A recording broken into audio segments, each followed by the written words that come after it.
At dinner with my husband's friends, one asked how we met. He grinned and said, "She wouldn't stop texting me, persistent little thing." They laughed. He added, "She was obsessed, honestly." I felt bad saying no. More laughter. Then, "Now she runs after me like a puppy. Guess I'm her best achievement." I smiled, finished my drink, and decided he'd never humiliate me again. "Look at my wife, she's like a perfectly trained show dog," Spencer announced to his golf buddies as I delivered their drinks on the terrace, his hand gripping my waist possessively. "Knows exactly when to speak, when to smile, when to disappear. Took years of work, but I finally got her properly housebroken." The men laughed while I maintained my practiced smile, but inside something crystallized. Today would be the last time Spencer Whitfield would parade me around like his personal achievement. Before we continue, if you've ever been diminished by someone who should have lifted you up, please consider subscribing. It's free and helps these stories reach others who need them. Now let's see what happens next. I set down the tray of scotch and sodas with practiced grace, making sure each glass landed on a coaster without a sound. Richard Hartford, Spencer's closest friend from the firm, raised his glass in mock appreciation. "You've got her well trained, Spence. Mine still thinks she has opinions about my portfolio decisions." Another round of laughter. I felt Spencer's fingers dig slightly into my hip, his signal that I should laugh along. So I did, the tinkling sound as hollow as crystal.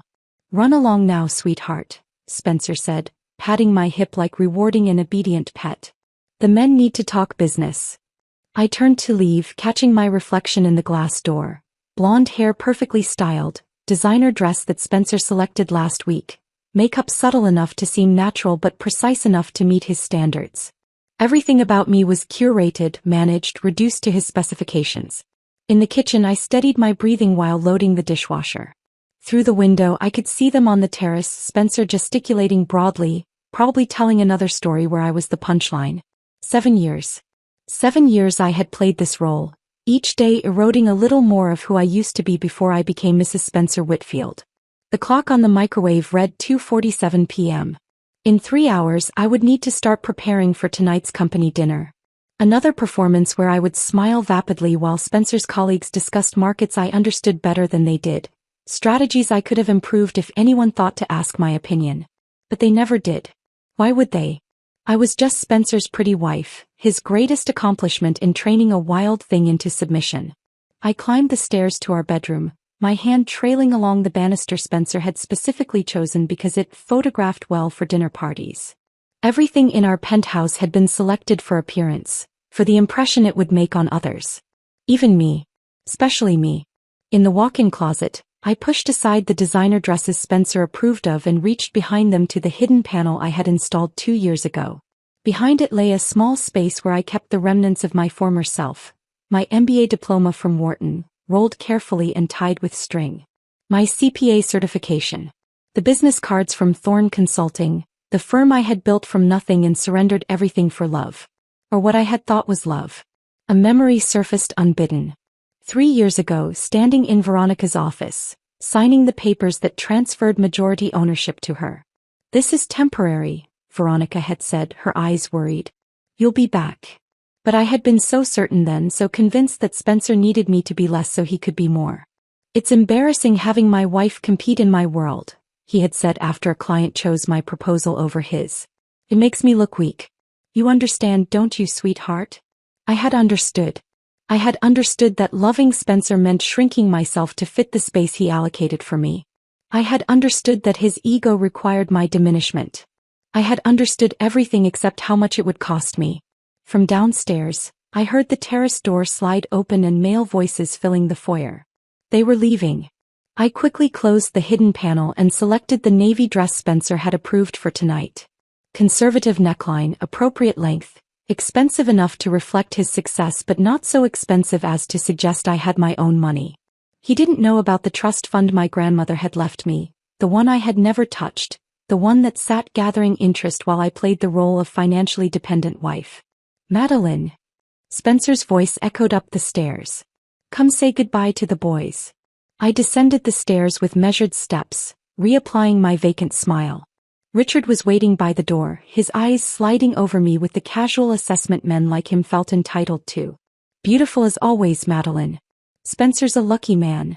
The luckiest, Spencer agreed, pulling me against him with proprietary force. Though between us it wasn't luck. Just good training. More laughter. Richard clapped him on the shoulder and left. When the door closed, Spencer turned to me, his expression shifting to the critical assessment I knew so well. Your laugh was a bit loud earlier. We've discussed this. Feminine, not bold. Tonight's important. Garrett Blackwell will be there with his wife, and I'm up for the partnership advancement. I need you to be perfect.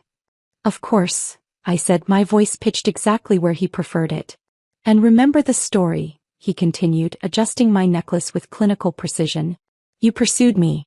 You were persistent. I gave in out of kindness. That's the narrative they know, so that's what you reinforce. Can you handle that without making me look bad? I nodded, not trusting my voice to maintain its practiced tone. He kissed my forehead, a gesture that once felt tender but now felt like a owner's mark on property. Good girl. Start getting ready. We leave at 7 sharp. As he walked toward his study, I stood alone in our vast foyer, surrounded by the beautiful cage he had built for me.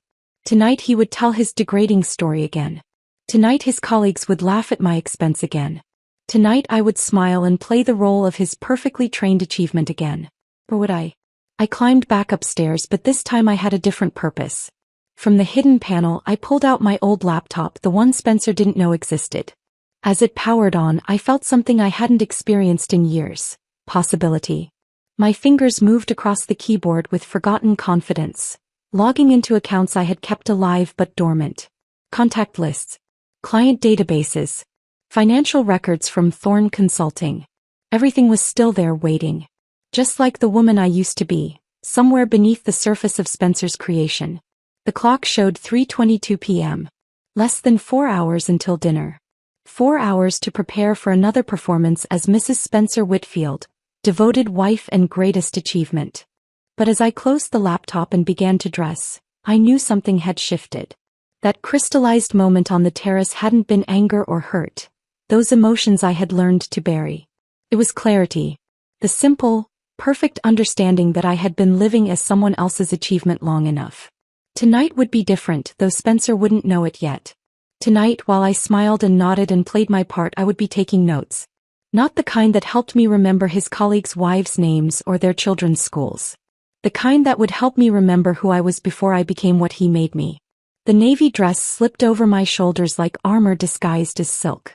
The valet took Spencer's keys with the kind of deference reserved for regular patrons who tipped excessively, and Spencer's hand pressed against my lower back, guiding me toward the restaurant entrance. The pressure was firm, proprietary, the same way he might steer an expensive car into a parking space. Through the glass doors, I could already see the warm glow of the dining room, hear the sophisticated murmur of conversations that would soon include my degradation as entertainment. Shoulders back, Spencer murmured in my ear as we approached the hostess stand. And remember, let me lead the conversation tonight. Garrett's considering me for the Singapore project, and I can't afford any distractions. The hostess, a young woman whose name tag read Sophia, lit up when she saw Spencer. Mr. Whitfield. Your usual table is ready. Mr. and Mrs. Blackwell have already arrived. Her eyes skimmed over me without acknowledgement, as if I were an expensive accessory Spencer had worn to dinner. Perhaps that's exactly what I was. The restaurant hummed with the kind of controlled energy that comes with 3-figure entrees and year-long reservation lists. Spencer navigated us through the space with practiced ease, nodding to other diners he recognized, his hand never leaving my back. I recognized several faces from his firm, from charity events, from the countless dinners where I had perfected the art of being present but not prominent. Garrett Blackwell stood as we approached, his silver hair catching the light from the chandelier above.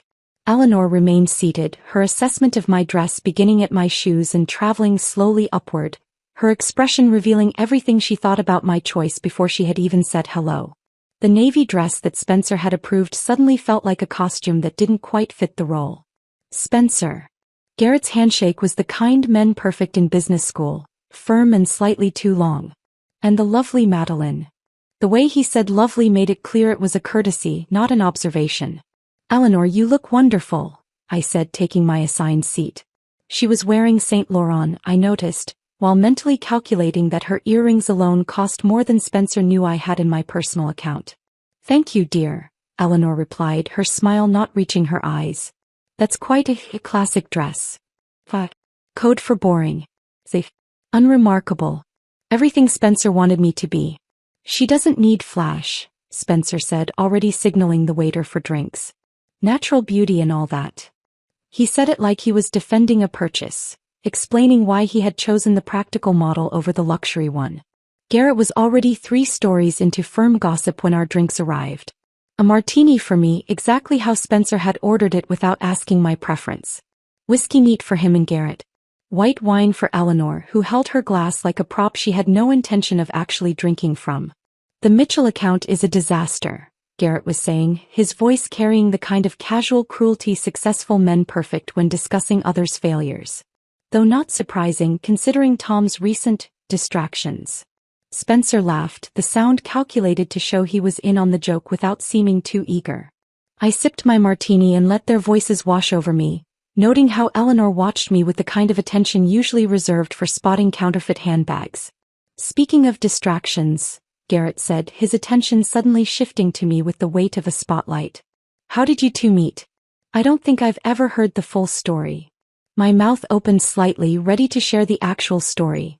The conference where I had presented on market strategies, Spencer approaching me afterward with nervous energy, his business card trembling slightly in his hand. But Spencer's hand found my knee under the table, a warning squeeze that meant silence. "Oh, this is a good one," Spencer said, his grin spreading like oil across water. "She wouldn't stop texting me. Persistent little thing." He laughed and Garrett joined him immediately. "I mean, we're talking dozens of messages a day.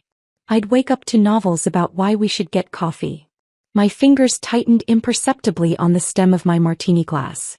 This wasn't just a lie. It was a complete rewriting of history. I had never texted him first.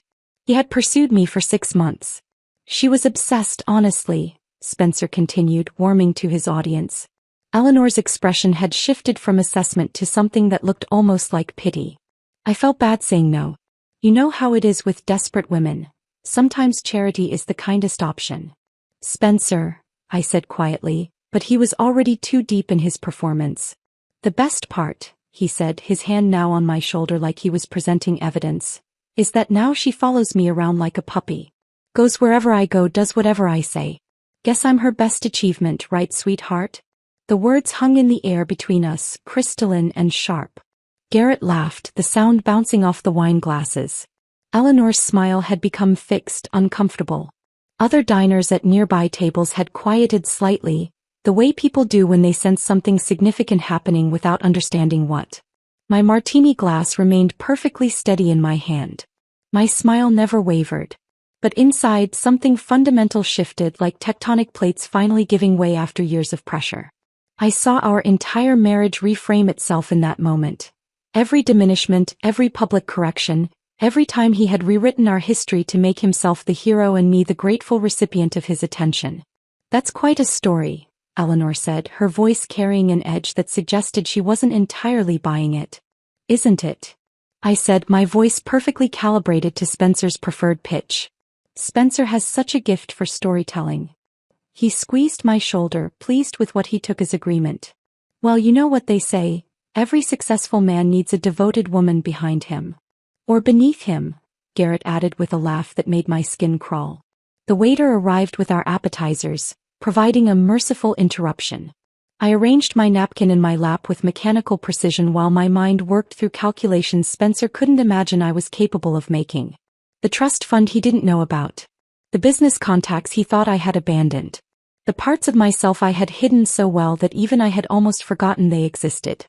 Through the soup course, Garrett explained market volatility to me using small words and baseball metaphors, while Eleanor asked about my hobbies in the tone one might use with a child. Spencer's hand remained possessively on my arm, occasionally squeezing when he wanted me to laugh or smile at appropriate moments. Each touch felt like another bar being added to a cage I had helped him build. "You're so lucky," Eleanor said as our entrees arrived. "Spencer taking care of everything, making all the decisions. It must be so relaxing not to have to think too much." "Exactly," Spencer agreed before I could respond. She's much happier now that she doesn't have to worry about complicated things. Aren't you, sweetheart? I looked at him, then really looked at him. The satisfied smile, the casual confidence of a man who believed his own revision of history. He genuinely thought he had done me a favor. He genuinely believed I was nothing before him, would be nothing without him. The happiest, I said, raising my glass in a small toast. The rest of dinner passed in a blur of calculated responses and perfectly timed laughter. I catalogued every slight, every dismissive gesture. Every moment Spencer's narrative of our life together grew more elaborate and more degrading. By dessert I had made my decision. Not in anger, not in hurt, but in perfect clarity. Spencer would never humiliate me again. Not because I would stop him, but because I would stop being the woman he thought he had created. The real Madeline Thorne was still there, waiting beneath the surface of Mrs. Spencer Whitfield. The house settled into its nighttime quiet as Spencer's snoring drifted from our bedroom. I waited another 20 minutes, counting his breathing patterns to ensure he had reached the deep sleep that always followed his whiskey-heavy dinners.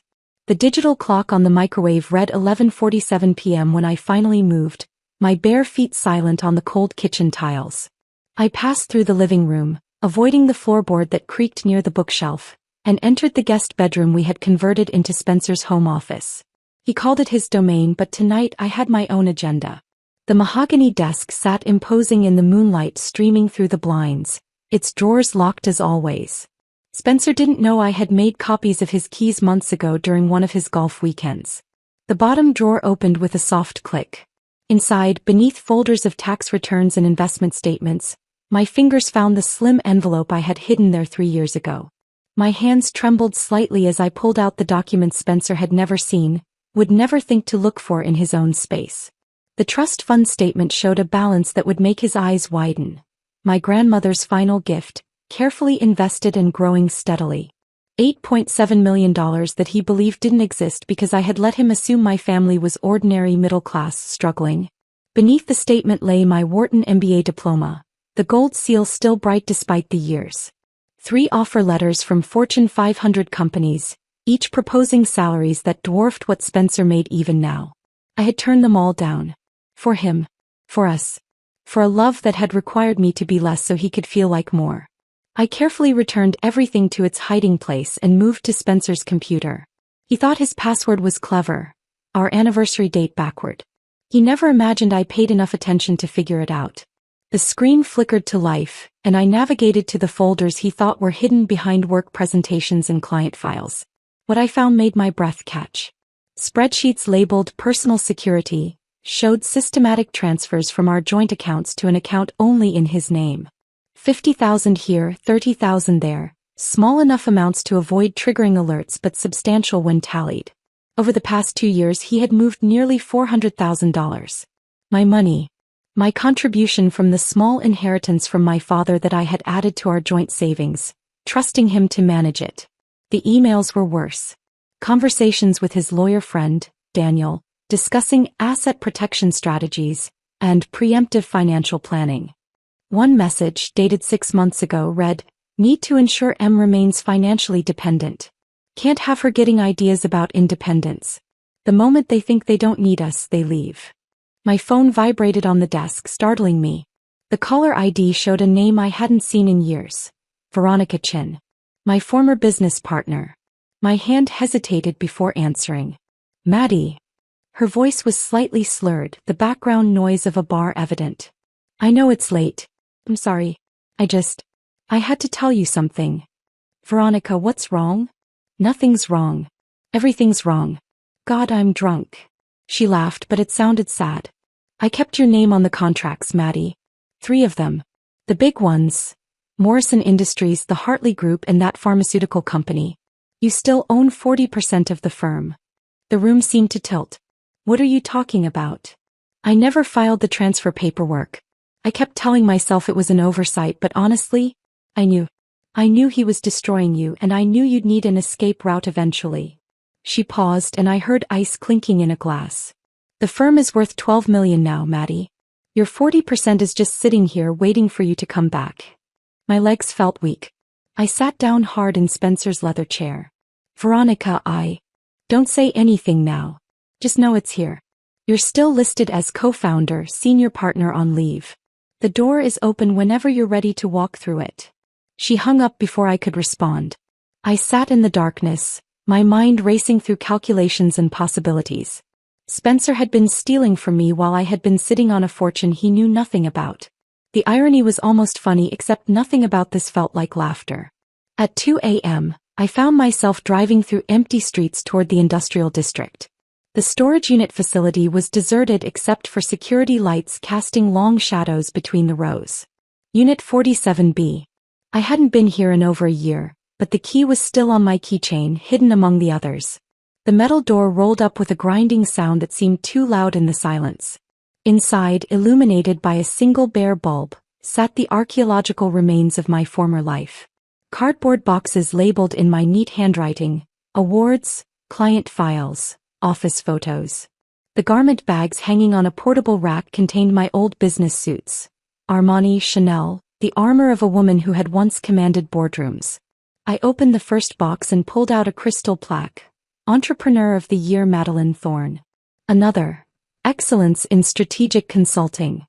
My fingers traced the engraved letters of a name that no longer felt like mine.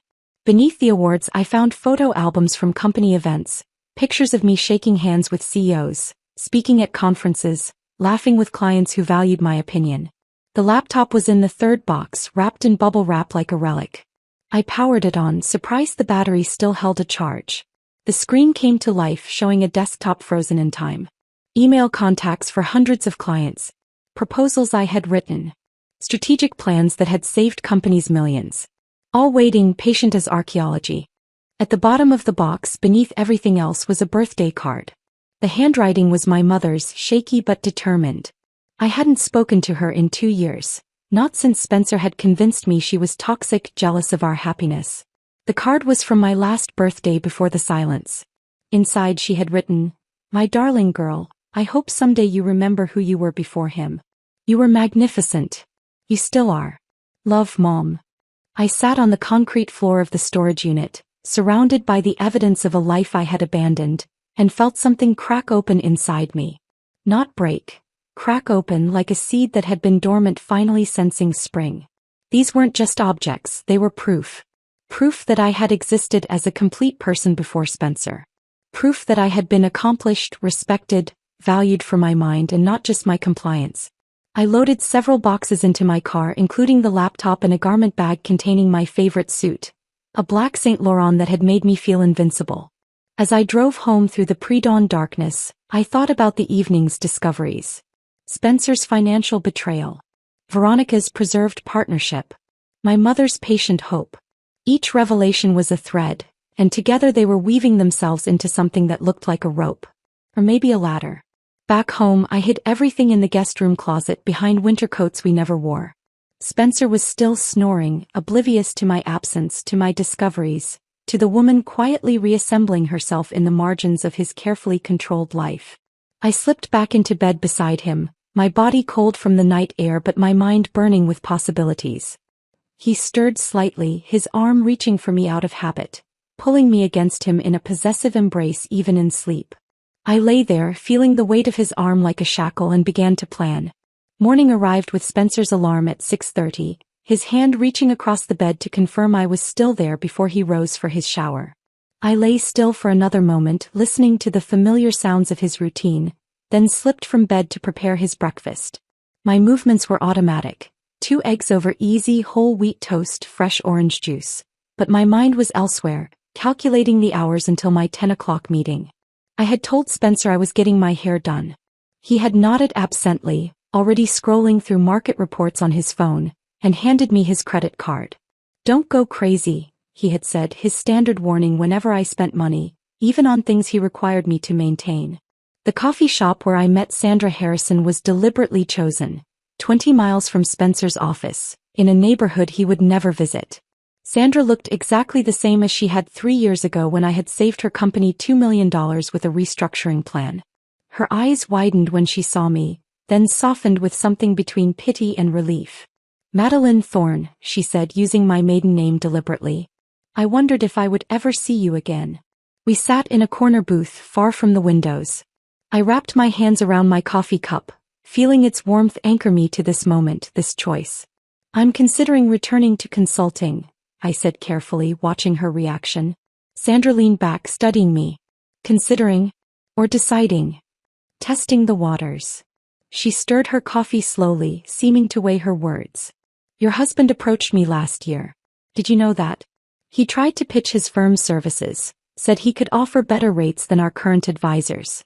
My expression remained neutral, but inside, something tightened. I wasn't aware.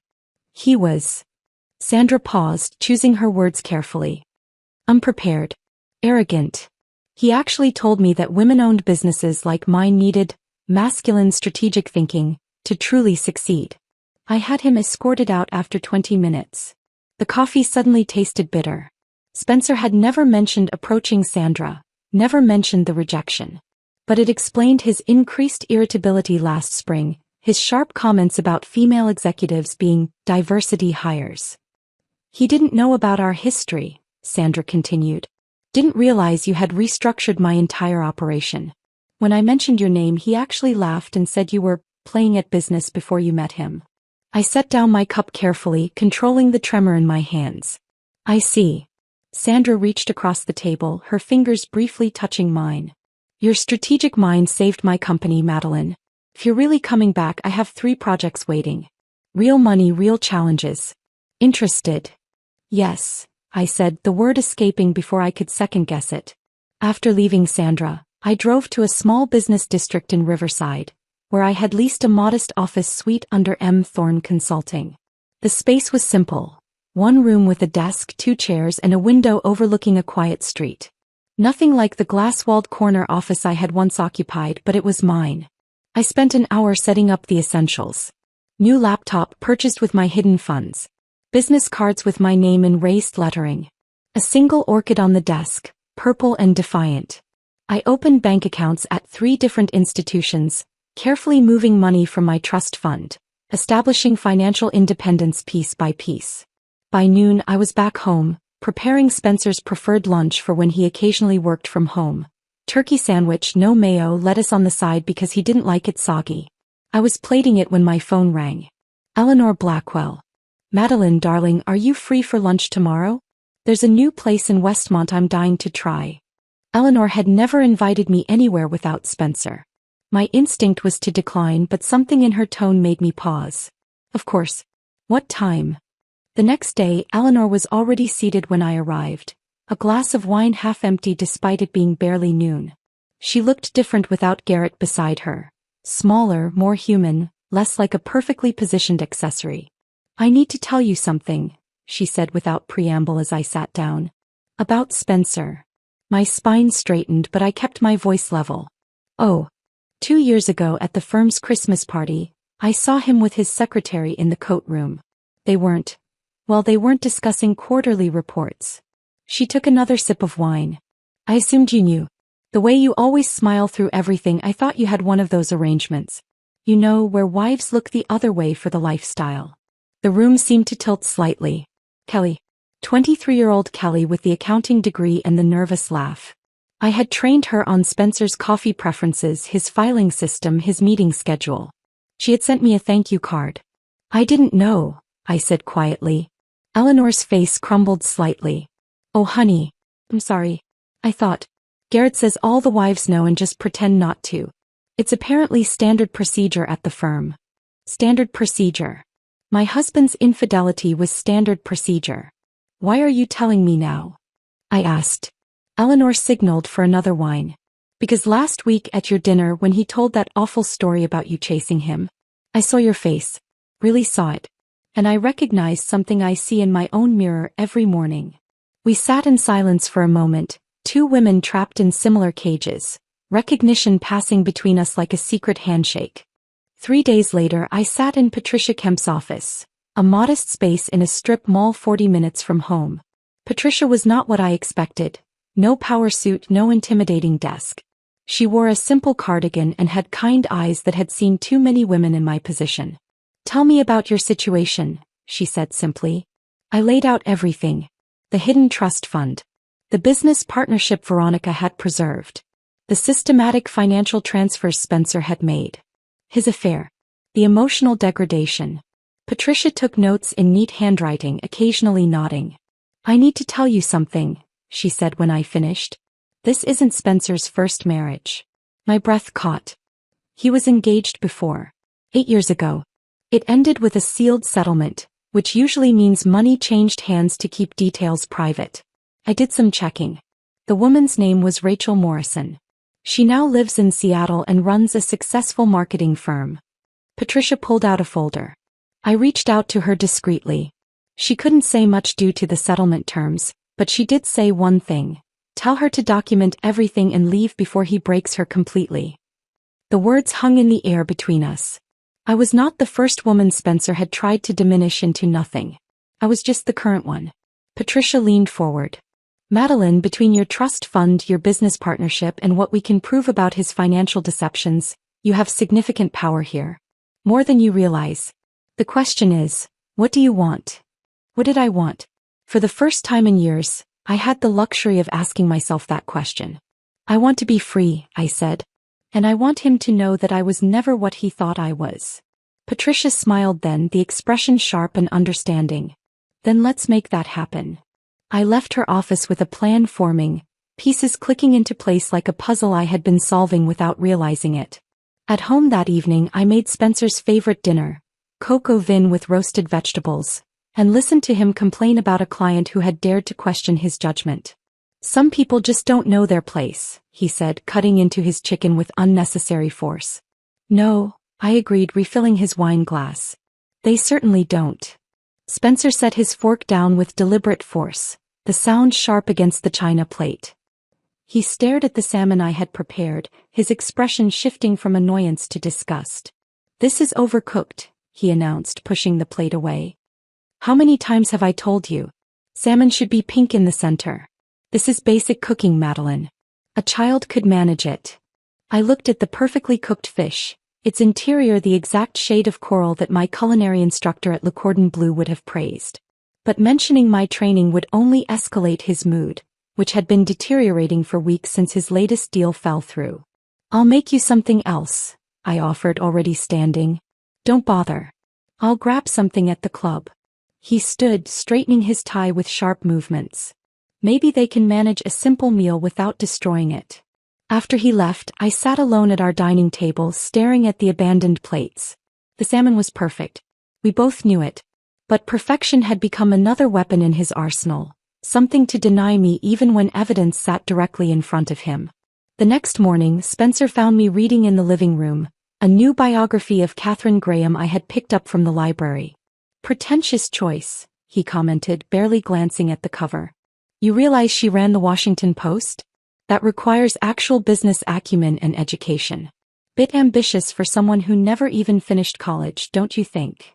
I closed the book carefully, my 3 degrees burning like hidden coals in my chest. "Just interested in successful women," I said mildly. "Successful women," he repeated with a laugh that held no warmth. "Right. Well, when you actually accomplish something worth reading about, let me know." He left for work earlier these days, returning later.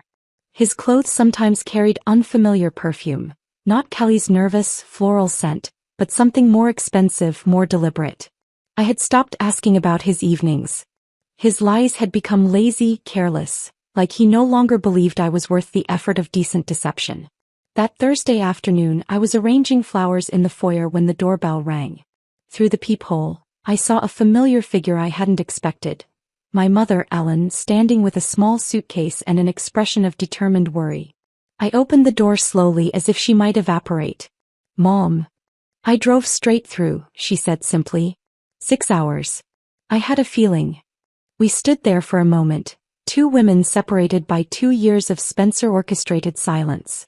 Then she stepped forward and pulled me into an embrace that smelled of lavender and homemade bread. The scent of the life I had before Spencer convinced me it was provincial and embarrassing. I made tea while she settled at the kitchen counter, her keen eyes taking in every detail. The pristine surfaces, the absence of personal photos, the way I moved through the space like a guest careful not to disturb anything. "You look thin," she said finally. "And tired. But mostly you look empty." The tears came suddenly, silently, running down my face while I stood frozen with the kettle in my hand. Mom stood and gently took it from me, setting it aside. "Oh, sweetheart," she said softly. "What has he done to you?" We sat in the living room for an hour, my mother listening as words poured out. Not everything, not the worst parts, but enough. She didn't interrupt, didn't judge, just held my hand while I talked. Finally she spoke. "I kept your room exactly as you left it. Your old desk, your books, everything. When you're ready to leave him, my door is open. No questions, no timeline, just open." "Mom, You don't have to decide anything now," she said firmly. "Just know you have somewhere to go. Someone who remembers who you really are." She left before Spencer returned, but her presence lingered like a promise. 2 days later I was at the gym working through my frustration on the elliptical machine, when Kelly appeared beside me. Spencer's secretary looked nervous, glancing around as if he might materialize from behind the weight machines. "Mrs. Whitfield," she began, then stopped. "Madeline, I need to tell you something." I slowed my pace, studying her. She was wringing her hands, her usual nervous gesture amplified. "It's about Mr. Whitfield, Spencer. I've been wanting to say something for months, but I was scared of losing my job." "What about him?" I kept my voice neutral, though my pulse quickened. "He's been sabotaging you," she blurted out.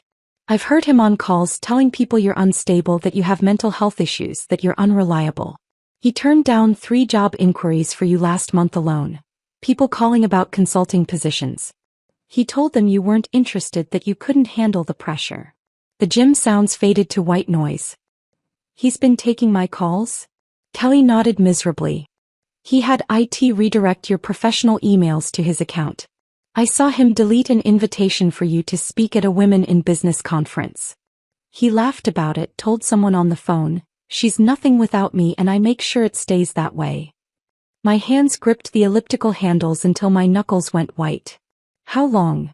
"At least a year. Maybe longer. I'm so sorry. I should have said something sooner, but I didn't know how, and he's so controlling and—" "Thank you for telling me," I managed, my voice sounding distant even to my own ears. Kelly shifted uncomfortably. "There's more. He's been telling people at the firm that you're having a breakdown. Setting up a narrative for if you ever try to leave. Making sure no one would believe you or hire you." After Kelly left, I sat in my car in the parking garage, engine off, trying to process the scope of what I had just learned. This went beyond control, beyond diminishment. This was systematic destruction. He had been actively dismantling my future while I cooked his dinners and arranged his life. That evening, I accessed our home computer while Spencer was showering. Using skills from a coding course I had taken years ago, I found the email forwarding rules he had set up. There they were, dozens of redirected messages. Job offers, speaking engagements, former clients trying to reconnect, all routed to Spencer's account and deleted. One email, from a Fortune 500 CEO I had once advised, was particularly painful. "Madeline, I've been trying to reach you for months. We have a senior strategy position that would be perfect for you. Please call me." Dated 6 months ago. Deleted the same day. I documented everything, taking screenshots, forwarding copies to my new private account. The betrayal sat like ice in my chest. Not hot anger, but cold, crystalline clarity. He hadn't just belittled me, he had actively worked to destroy any possibility of my independence, creating a prison while telling me I was free to leave anytime. The shower shut off upstairs. I quickly closed everything, returning the screen to his market analysis spreadsheet. When Spencer came down, I was in the kitchen, preparing his evening coffee exactly as he liked it.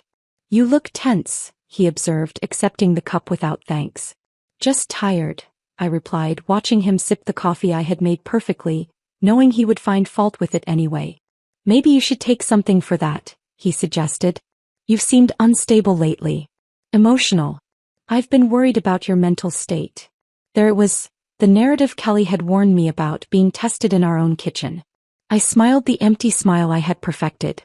"You're probably right," I agreed. "I should take better care of myself." Spencer settled into his leather chair with his evening scotch, scrolling through his phone while I cleared the dinner plates. His self-satisfaction filled the room like cologne, thick and suffocating. I moved quietly to the kitchen, then slipped into the small pantry where I had hidden my new phone, one he didn't know existed, purchased with cash from my hidden accounts. For the past week, I had been building something Spencer would never suspect I was capable of creating. A comprehensive evidence portfolio. The phone contained everything. Screenshots of his financial transfers, showing the systematic theft from our joint accounts. Audio recordings of his daily humiliations, captured by the voice recorder app one activated each morning before he woke. Our state was single-party consent for recordings, a detail I had confirmed with Patricia. Every cruel comment, every lie about my education, every moment he diminished me was now preserved in digital amber. I had also gathered written testimonies. Sandra Harrison had provided a formal statement about Spencer's failed pitch and his dismissive comments about my business acumen. Kelly had secretly forwarded me copies of the emails Spencer had intercepted and deleted. Even Eleanor had agreed to confirm what she knew about his affairs, though she warned me she could only go so far without risking Garrett's career. The photo gallery held images of my real documents. My degrees, my trust fund statements, the partnership papers from Veronica's firm. Each piece of evidence was backed up to 3 different cloud services under accounts Spencer would never think to look for. I had learned from his own deception. Always have contingencies. The next morning was Thursday, country club day. I dressed carefully in the coral sundress Spencer approved of, the one that made me look appropriately feminine without trying too hard, as he put it. The club dining room buzzed with its usual mixture of business gossip and personal scandals, the currency of the wealthy and bored. I positioned myself at a table with Margaret Whitman and Jennifer Cross, 2 women whose talent for spreading information exceeded their tennis skills by considerable margins. They were already 2 mimosas deep when I arrived, their voices carrying that particular pitch that preceded valuable gossip. "How's Spencer?" Margaret asked, her eyes sharp despite the casual tone. "Garrett mentioned he's been under pressure lately." I sighed, letting concern color my features. "He's been forgetting things. Little things mostly, but it worries me. Yesterday he insisted we met when he was at Harvard, but Spencer went to State. And last week he told clients I never finished college when I have my MBA from Wharton. I think the stress is affecting his memory." Jennifer leaned in, her interest piqued. "Memory issues? At his age?" "The doctor says stress can do that," I said, lowering my voice conspiratorially. "He's been confused about our finances too, moving money around without remembering why. I found transfers he couldn't explain. I'm trying to be supportive, but it's frightening." Margaret touched my hand sympathetically. "You poor thing. It must be so difficult watching him struggle." Within hours, I knew the story would spread through their networks, each retelling adding its own embellishments. Spencer's reputation for sharp precision would develop hairline cracks, doubt seeping in like water through limestone. That afternoon my phone buzzed with a call from Veronica. I answered in my car, parked at a overlook 20 minutes from home. "It's official," she said without preamble. "Full reinstatement as senior partner, 40% stake as originally structured, and a corner office waiting. But here's the interesting part. I've been doing research. Remember Morrison Industries? Hartford Group? Pembroke Financial? Spencer's failed pitches from last year. Exactly. I've had informal conversations with all 3. They're interested in working with someone who understands where Spencer's strategies went wrong. Someone who could offer a corrective approach." My heart rate quickened. "You want to target his failures." "I want to offer better solutions to companies that have already seen his limitations. It's not personal, it's business. The fact that it also happens to be poetic justice is just a bonus." She outlined the proposal. I would lead a new division specifically designed to capture clients dissatisfied with traditional firms like Spencer's. My insider knowledge of his methods, combined with my own strategic expertise, would give us a significant advantage. "When?" I asked. "Whenever you're ready. But Madeline, Morrison Industries wants to meet next week. Their CEO James Morrison specifically asked for you. Apparently, Sandra Harrison sang your praises at a conference last month." After the call, I drove to Nordstrom at the upscale mall 40 minutes away where Spencer never shopped. In the designer section I found it, a black Oscar de la Renta gown that cost $12,000. The sales associate's eyes widened when I produced my private credit card, the one linked to my trust fund. "Special occasion?" she asked while processing the payment. "You could say that." At home, I hung the dress in the back of my closet behind old coats Spencer never noticed. Then I stood before our bedroom mirror, practicing. Not preening or checking my appearance, but rehearsing the words I would say at his company gala next week. Thank you all for this warm reception. I'm delighted to announce the reopening of Thorn Consulting, in partnership with Chin Strategies. We've already secured 3 major clients, including Morrison Industries. I refined each phrase, calibrated my tone, professional, confident, the voice of a woman who had never been diminished. The voice Spencer had spent 7 years trying to erase. My phone buzzed with a text from Patricia Kemp. Papers ready for service. Process server on standby for your signal. Everything was converging toward a single point like light through a lens. The gala was in 5 days. Spencer would receive his Partnership Achievement Award, the recognition he had craved for years. He would stand at that podium, basking in applause, probably telling another demeaning story about his devoted wife. But this time would be different. This time, when he called me his achievement, I would show everyone exactly whose achievement was about to be dismantled. I prepared dinner that evening with unusual care, each dish perfect, each detail precisely as Spencer preferred. He arrived home late, barely acknowledging the effort, lost in preparation for his moment of triumph. The gala's Tuesday, he reminded me unnecessarily. Wear something appropriate. Not too flashy. You know how you get carried away sometimes. Of course, I replied, thinking of the $12,000 gown hidden in our closet. I know exactly what to wear. He nodded, satisfied with my compliance, and returned to his phone. I watched him for a moment. This man who had systematically tried to erase me, who had built his confidence on the foundation of my diminishment. He had no idea that the ground beneath him had already shifted, that the walls of his carefully constructed narrative were about to collapse. Tuesday couldn't come soon enough. Tuesday arrived with unseasonable warmth, the kind that made flowers bloom too early and left everyone slightly off balance. I spent the morning at my office, my real office, reviewing the Morrison Industries contract one final time while Spencer believed I was at the spa preparing for his big evening. The irony wasn't lost on me that he had given me extra money for hair and makeup, unknowingly funding the very transformation that would end his carefully constructed narrative. The Fairmont Hotel's ballroom glittered with the kind of understated elegance that whispered money rather than shouting it. I arrived separately from Spencer, claiming a nail appointment had run long. In truth, I had needed those extra minutes to steady my breathing, to practice my smile one more time in the car mirror, to remind myself that after tonight, I would never have to practice this particular smile again. The cocktail hour was already in full swing when I entered, the black Oscar de la Renta gown moving like liquid shadow around me. Several heads turned, not the polite, dismissive glances I usually received as Spencer's accessory, but genuine double takes. The dress was a statement, and everyone in that room spoke the language of expensive statements. Spencer stood near the bar, surrounded by his usual circle, his hand gesturing broadly as he told some story that had Garrett laughing. He hadn't noticed me yet. Perfect. I began with Margaret Whitman, who stood with a group of partners' wives near the silent auction tables. "Madeline, my God, that dress," she breathed, her eyes scanning the designer gown with obvious envy. "Thank you," I said, accepting a glass of champagne from a passing waiter.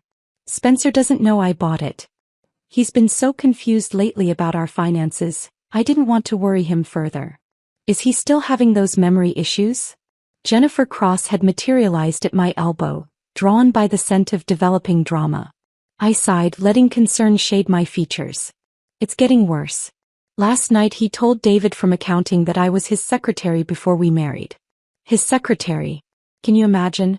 I was actually consulting for Fortune 500 companies when we met, but he seems to have completely rewritten history. The women exchanged glances, the kind that preceded extensive phone calls and lunch discussions. I moved through the room strategically, stopping at James Harrison's group next. Spencer's senior partner stood with several board members, their wives hovering at the periphery of their business discussion. "James," I said warmly, extending my hand. He took it, his expression puzzled but polite. "Madeline, you look different tonight." "Thank you. I wanted to look my best for Spencer's big moment." I paused, then added with calculated casualness, "Though I do worry about him. He's been under such pressure." "Did he tell you he's been calling my MBA program a hobby course?" Wharton might be disappointed to hear their graduate degree described that way. James's eyebrows rose. You went to Wharton? Class of 2014. Graduated summa cum laude. I smiled softly. But Spencer prefers to forget that. He's been telling people I never finished college. The stress really has affected his memory. I left James processing this information and found Eleanor Blackwell near the windows. She watched me approach with something like anticipation in her eyes. You're really doing it, she said quietly. Doing what? I asked, though we both knew. Whatever it is you're about to do. You're glowing with it. She touched my arm briefly. Good for you. The dinner bell chimed and we moved toward our assigned tables. Spencer finally noticed me as I approached, his eyes widening at the dress before his expression shifted to irritation. What are you wearing? He hissed under his breath. That's not the dress we discussed. I thought you'd like it, I replied calmly, taking my seat. It's special occasion after all. The dinner proceeded with its usual rhythm of speeches and polite applause. Spencer kept shooting me glances, clearly unsettled by my appearance, by the way other men were looking at me, by something in the atmosphere he couldn't quite identify. Finally, the moment arrived. The CEO stood to announce the Partnership Achievement Award. Spencer straightened his tie, his face assuming the expression of humble surprise he had practiced in our bathroom mirror. This year's recipient has shown exceptional dedication to our firm's values, the CEO read from his cards. Spencer Whitfield has consistently demonstrated what it means to be a leader in our organization. Spencer rose to thunderous applause, making his way to the stage with measured steps. He accepted the Crystal Award, holding it up to catch the light before approaching the microphone. Thank you all so much for this incredible honor, he began, his voice carrying that particular tone of false modesty he had perfected. I couldn't have done any of this without support, particularly from my wife, Madeline. He found me in the crowd, gesturing for me to stand. She's been my biggest supporter, following me every step of the way. I often joke that I'm her greatest achievement. I stood slowly, the room's attention shifting to me like a spotlight. Actually, Spencer, I said, my voice carrying clearly through the silent ballroom, I have an announcement of my own. The silence deepened, became electric. Spencer's smile froze on his face. I'm delighted to announce that Thorne Consulting is reopening. I let that land before continuing. In fact, I've been running it successfully for the past month. We've already secured 3 major clients, including Morrison Industries, the Hartley Group and Pembroke Financial. Gasps rippled through the room. Those were all companies that had rejected Spencer's proposals. Spencer's face had gone pale. Madeline, what are you? Oh, and that charming story you love to tell about how we met? I continued, my voice steady as steel. Let me share the actual version. You pursued me for 6 months after I gave a presentation your CEO called revolutionary. You sent flowers to my office every day. You begged me for coffee 43 times. I have the emails. You called me the most intelligent woman you'd ever met. It's a shame you forgot that woman existed the moment you thought you owned her. The ballroom had become a held breath. Spencer stood frozen at the podium, his award hanging limply in his hand. I won't take up any more of your celebration, I said, gathering my clutch. Congratulations on your achievement, Spencer. I'm sure it will keep you company. I walked toward the exit with measured steps, my heels clicking against the marble floor in the absolute silence. As I passed their table, Kelly mouthed thank you, tears in her eyes. James Harrison nodded with what looked like respect, possibly admiration. Eleanor Blackwell began clapping, alone at first, then joined by one person, then another, until scattered applause followed me to the doors. Behind me, Spencer's voice cracked through the microphone. Madeline, wait. But I didn't wait. I had waited 7 years. That was enough. The doors closed behind me, cutting off the explosion of voices that erupted in my wake. The valet already had my car waiting. I had called ahead, knowing exactly when I would need to leave. As I drove away from the Fairmont, I caught a glimpse of myself in the rearview mirror. For the first time in 7 years, the woman looking back was someone I recognized. The city stretched before me through the floor-to-ceiling windows of my new office, dawn painting the skyline in shades of gold and possibility. My phone sat face up on the desk, Spencer's name appearing and disappearing as call after call went unanswered. 17 voicemails had accumulated through the night. I pressed play on the first one while sipping coffee from a simple white mug. Mine chosen by me without consideration for anyone else's preferences. Madeline, what the hell was that? Call me immediately. His voice tight with rage. The second, this is ridiculous. You embarrassed me in front of everyone. We need to talk. By the 5th, please just answer. We can work this out. The 10th, I'm sorry, okay? Is that what you want to hear? The 15th, you can't just throw away 7 years like this. The last one recorded at 4:47 a.m. Please. I need you. I deleted them all with one sweep of my finger, then blocked his number. The silence that followed felt like the first breath after swimming up from deep water. Patricia Kemp called at 9 sharp. The process server delivered the papers an hour ago. Spencer signed for them at his office. How did he react? According to my contact, he tried to refuse them at first. Then he apparently threw them across his desk and demanded to speak to you. Patricia paused. His lawyer called me 20 minutes later. Daniel Reeves. Daniel. His friend who had helped him hide assets, who had crafted those emails about keeping me dependent. The irony was delicious. What did Daniel say? That Spencer wants to contest everything. But here's the beautiful thing, I sent him our evidence file. The financial transfers, the email intercepts, the recordings. Everything. Patricia's voice carried deep satisfaction. Daniel called back 10 minutes later suggesting mediation. Within a week, Spencer's position had crumbled entirely. The firm had launched an internal investigation after several partners' wives reported his comments about my mental stability, combined with the scene at the gala. James Harrison personally called to apologize for not seeing the situation sooner, carefully avoiding any admission of legal liability while making it clear Spencer's partnership track had been permanently derailed. The mediation took place in a neutral conference room, beige walls and fluorescent lights that made Spencer look gray and diminished. He sat across from me, his lawyer whispering urgently in his ear while Patricia calmly presented our terms. My client is prepared to walk away with only what she brought into the marriage, Patricia stated, plus her documented share of joint assets prior to Mr. Whitfield's unauthorized transfers. In exchange, we require no contest to the divorce, no claims on Thorne Consulting, and no contact following the decree. Spencer's jaw clenched. She built that company during our marriage. I have rights. Actually, I interrupted, my first words to him since the gala. I built it before we met, maintained it during our marriage, and rebuilt it despite your sabotage. You have no rights to anything I created.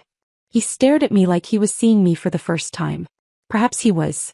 Daniel whispered urgently to Spencer, showing him something on his laptop.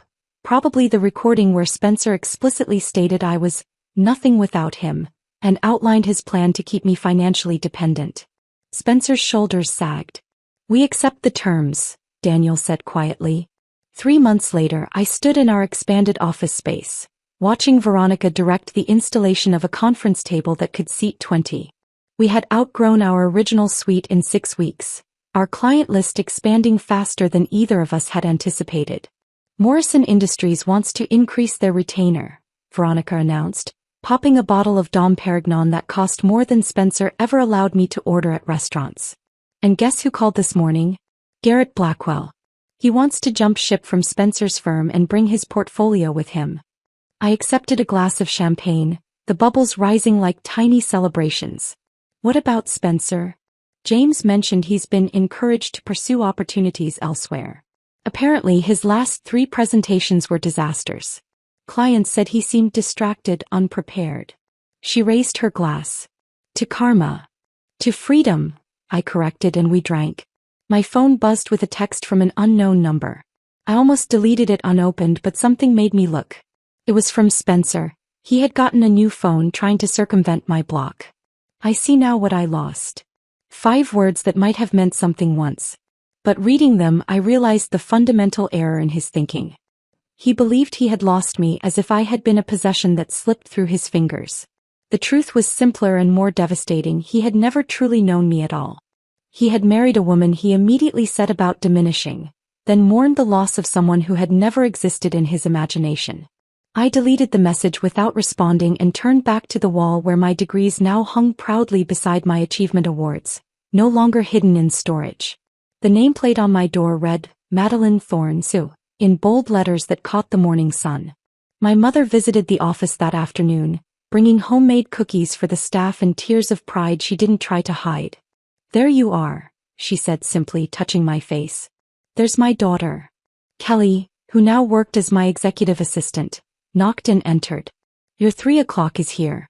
James Harrison." James entered with a respectful nod, no trace of the condescension he had shown when I was Spencer's wife. "Madeline, thank you for seeing me. I have a proposition that might interest you." As we discussed his company's needs and how Thorne Consulting could serve them, I caught my reflection in the window. A woman in a suit that fit perfectly, chosen by her own hand, sitting in her own office, building her own empire. The best revenge hadn't been the public humiliation or the swift divorce or even the professional triumph. It had been simpler and more complete than any of that. The best revenge was becoming myself again. Not the self Spencer had tried to erase, but an even stronger version who had survived his diminishment and emerged not just intact but transformed. Spencer had called me his achievement once, as if I were something he had crafted. But achievements aren't crafted by others. They're earned through our own strength, resilience, and refusal to accept less than we deserve. And this achievement, this life I was building, belonged to no one but me. If this story of calculated revenge resonated with you, hit that like button right now. My favorite part was when Madeline stood up at the gala and revealed she'd already secured Spencer's rejected clients. What was your most satisfying moment? Share it in the comments below. Want more stories of people reclaiming their power and turning the tables on those who wronged them? Subscribe and hit that notification bell so you never miss an upload.